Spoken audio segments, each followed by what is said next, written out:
Be B سی اردو کے programme سیربین میں ایک بار پھر خوش آمدید۔ کیا بلوچستان میں آنے والی حکومت جبری گمشدگیوں کا خاتمہ کر پائے گی؟ اس کا ذکر ذرا ٹھہر کے، پہلے دیگر موضوعات کے ساتھ ارم کیلانی۔ بی بی سی نے اپنا وہ پینوراما پروگرام نشر نہ کرنے کا مطالبہ رد کر دیا ہے جس میں شمالی کوریا میں خفیہ فلم بندی کی گئی ہے۔ بی بی سی پر یہ تنقید کی جا رہی ہے کہ اس پروگرام کے نشر ہونے سے لندن اسکول آف اکنامکس کے ان طالب علموں کی زندگیاں خطرے میں پڑ سکتی تھیں جن کے ساتھ بی بی سی کے عملے نے چھپ کر سفر کیا تھا۔ تفصیل سنیے عارف شمیم سے۔ Welcome to the real North Korea.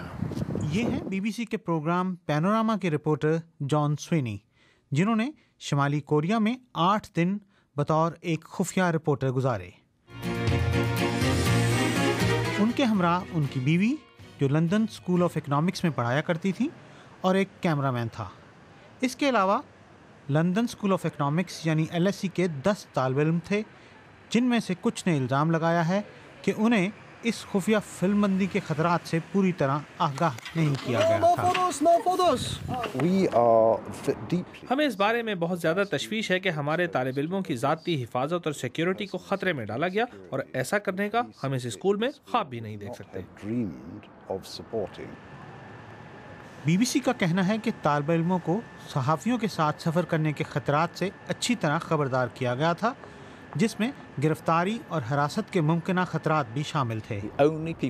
Programme بناتے ہوئے اگر ہم نے کسی کو دھوکہ دیا ہے تو وہ شمالی کوریا کی حکومت ہے۔ برطانوی عوام یہ فلم دیکھنا چاہتے ہیں۔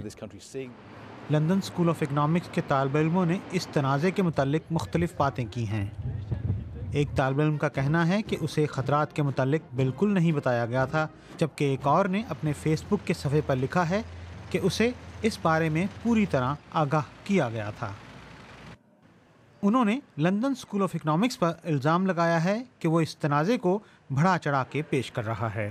دوسری طرف بی بی سی سمجھتی ہے کہ یہ فلم عوامی مفاد میں ہے اور وہ اسے آج رات اپنے پروگرام میں نشر کرے گی۔ Arif Shamim, B B C news. اور ایک مختصر نظر دیگر عالمی خبروں پر۔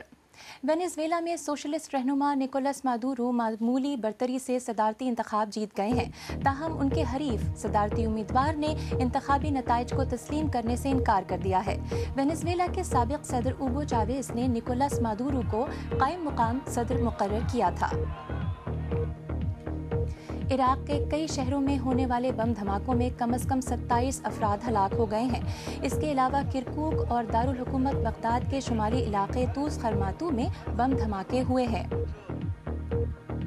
امریکہ میں سائنسدانوں نے ایک بڑی طبی پیش رفت کرتے ہوئے ربڑ کے گردے بنا کر چوہوں میں ٹرانسپلانٹ کیے ہیں۔ اگر یہ تجربہ انسانوں میں کامیاب ہو جائے تو ان کے گردے فیل ہونے کا رسک ختم ہو جائے گا۔ مصر میں ایک عدالت نے فیصلہ دیا ہے کہ سابق صدر حسنی مبارک کو 2 سال پہلے مظاہرین کی ہلاکتوں کے الزام میں مزید حراست میں نہیں رکھا جا سکتا، لیکن کیونکہ ان پر دوسرے الزامات کے سلسلے میں تفتیش ابھی جاری ہے، اس لیے وہ حراست میں ہی رہیں گے۔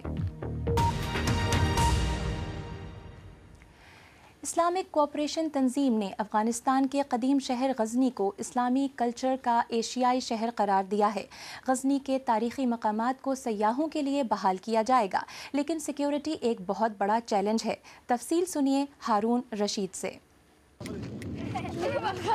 یہ بچے جس سرزمین پر کھیل رہے ہیں اس کی تاریخ 10,000 سال پرانی ہے۔ یہ شاہ بہرام کا مینار ہے جسے 900 سال قبل غزنوی خاندان کے دور میں تعمیر کیا گیا تھا۔ یہ ان کی سلطنت اور فن سے محبت کی علامت ہے۔ غزنی میں ایسے 40 تاریخی مقامات ہیں جو گولیوں اور راکٹوں سے بچ گئے۔ آثار تاریخی و باستانی را شامل 2 بخش می‌سازیم. یکی آثار دوره اسلامی. غزنی کے آثار قدیمہ 2 حصوں میں تقسیم ہیں، جس میں سے ایک بدھ مت کے دور کے ہیں اور دوسرے مقامات اور مقبرے اسلامی دور کے ہیں، جیسے کہ محمود غزنوی کا مقبرہ۔ غزنی میں 100 سے زائد مقبرے ہیں، جن میں ان علماء، شاعروں اور دانشوروں کے مقبرے بھی شامل ہیں جو غزنوی خاندان کے دور حکومت میں یہاں ثقافت کے فروغ کے لیے آتے تھے۔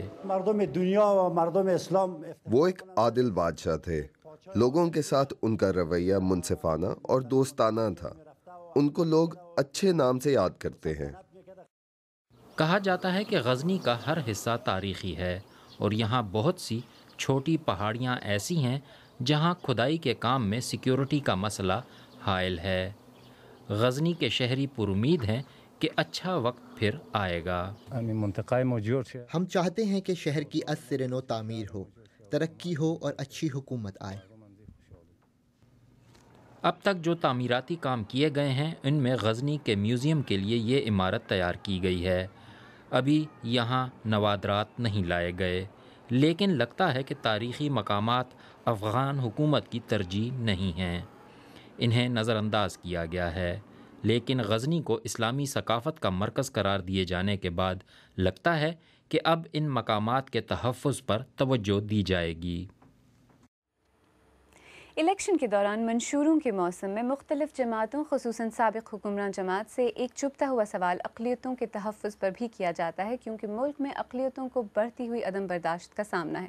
تشدد کا ایک ہدف سکھ برادری بھی ہے جس نے اس ہفتے ویساکھی کے میلے کا انعقاد کیا، لیکن دوسری جانب پاکستان پیپلز پارٹی کے ایک جیالے نے سیاست کو ترک کر کے اب اقلیتوں کی خدمت کا فیصلہ کیا ہے۔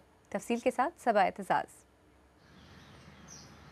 سیاست کے پرانے کھلاڑی اور پی پی پی کے سابقہ کارکن خورشید خان خبروں کی سرخیوں میں آنے کے عادی ہیں۔ سابقہ الیکشن میں پشاور کے NA1 حلقے سے پی پی پی کے امیدوار اور سابق ڈپٹی اٹارنی جنرل پاکستان کے موجودہ حالات میں سیاسی عمل سے پیچھے ہٹ رہے ہیں۔ آج ان کی منزل انتخابی میدان نہیں۔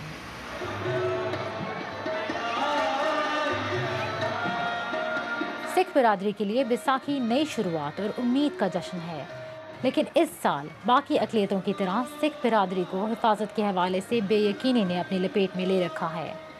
ANP کے سابق امیدوار صاحب سنگھ ملک میں امن و امان کی بگڑتی صورتحال کی فکر میں ہیں۔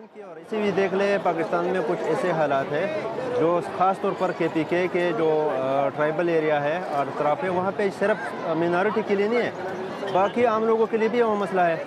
خورشید خان پچھلے کچھ سالوں سے گردواروں میں یاتریوں کے جوتے سنبھالتے ہیں اور فرش دھوتے ہیں۔ سکھ مذہب میں اس بے لوث خدمت کو سیوا کہا جاتا ہے۔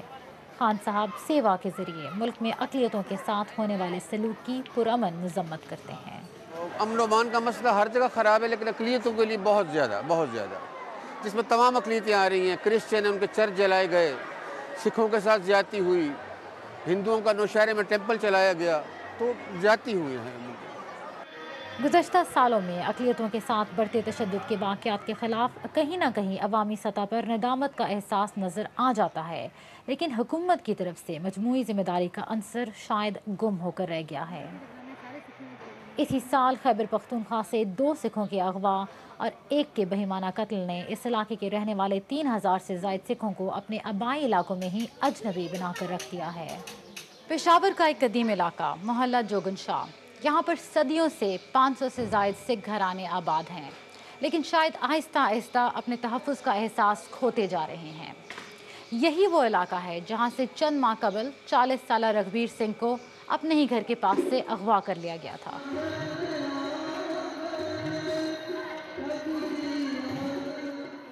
رگھبیر سنگھ کے خاندان نے تاوان دے کر انہیں رہا تو کروا لیا، لیکن مہندر سنگھ کا غریب خاندان نہ ہی ان کی جان بچا سکا، نہ ہی ان کے بچوں کے مستقبل کا ذریعہ۔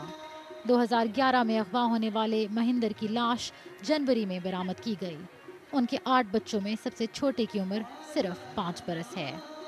جب ان کے بھائی جوار سنگھ کو بھی اغوا کر کے چھوڑا گیا تو پورا خاندان اپنا سب کچھ چھوڑ کر زغاخیل سے پشاور ہجرت کر گیا۔ بچوں کو پالنے کے لیے، اسکول کو پڑھنے کے لیے بہت سی پیسوں کی ضرورت ہوتی ہے، لیکن ابھی تک گورنمنٹ نے کوئی پوچھا بھی نہیں ہے کہ آپ کو کوئی مسئلہ ہے یا نہیں ہے۔ ہم تقریباً 45 لے کے 50 دفعہ پولیٹیکل ایجنٹ کے ہاتھ چلے گئے، لیکن ابھی تک پولیٹیکل ایجنٹ نے ہمارے ساتھ ملاقات بھی نہیں کی۔ زغاخیل کے اس علاقے سے اب تقریباً تمام سکھ جا چکے ہیں۔ پاکستان میں اقلیتوں کے لیے محدود ہوتی ہوئی فضا میں یہ بیساکھی کا میلہ شاید ایک روشنی کی کرن تو ہو، مگر اس کے شرکاء کے ذہنوں میں یہ سوال ضرور ابھرتا ہے کہ آنے والی نسلوں کا مستقبل کیا ہوگا۔ صبا اعتزاز، BBC نیوز، حسن عبدال۔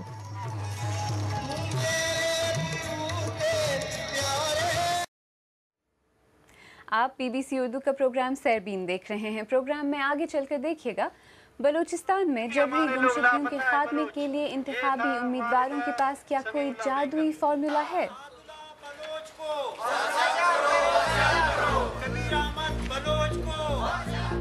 اور پاکستان میں بجلی کے بحران پر کیا عبوری حکومت قابو پا سکے گی یا پھر یہ دائمی مسئلہ ایک بار پھر آنے والی حکومت کی جھولی میں جائے گا؟